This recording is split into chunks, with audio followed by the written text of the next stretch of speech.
Voici donc comment la pesanteur de l'onde fit d'un oblique tour une île de ce monde. Car ainsi que le plomb que bouillant nous versons dessus un corps égal, coule en maintes façons, s'enfuit ici tout droit, là serpentant se joue, ici son corps divise et de là le renoue,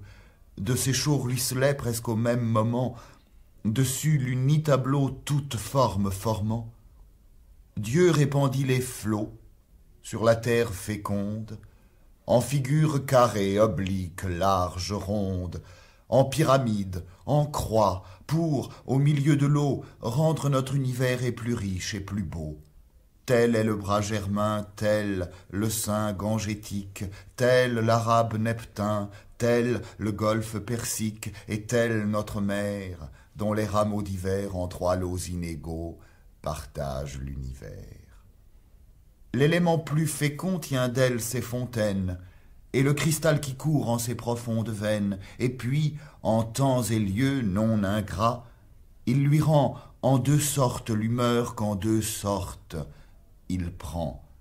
Car, comme en l'alambic la braise souffletée élève une vapeur qui, peu à peu montée au sommet du chapeau, et moite, ne pouvant sa flairante sueur faire aller plus avant, mollement s'épaissit, puis tombant goutte à goutte, clair comme cristal, dans le verre, s'égoutte.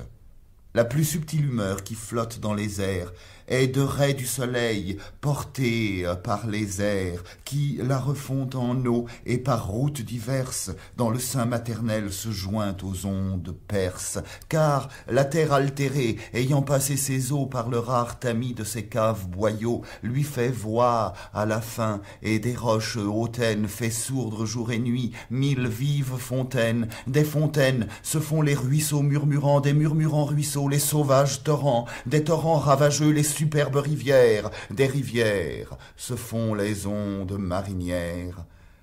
Les rochers plus voisins de l'astré firmament contribuent, neigeux, à cet accroissement, car sitôt que Titan, renouvelant sa peine, sur les gelés climats le beau printemps ramène, de leurs dos inégales ils font les blancs morceaux, leurs coupeaux se font verts, de ça, de là les eaux bruyants sautent en bas, et courantes écumeuses, par les détroits pendants des montagnes pierreuses, fonçant et sans torrent, dont l'un n'apercevant que son frère Germain veut gagner le devant, diligentant ses pas avec lui s'associe, un autre encore avec lui se rallie, courant même carrière et tout d'un coup perdant, et son flot et son nom dans un fleuve plus grand. Ce grand fleuve se perd dans un fleuve plus large, qui, roi de la campagne, à la parfum, décharge suivant le rendez-vous donné par l'Éternel, dans quelques bras de mer son tribut pérennel.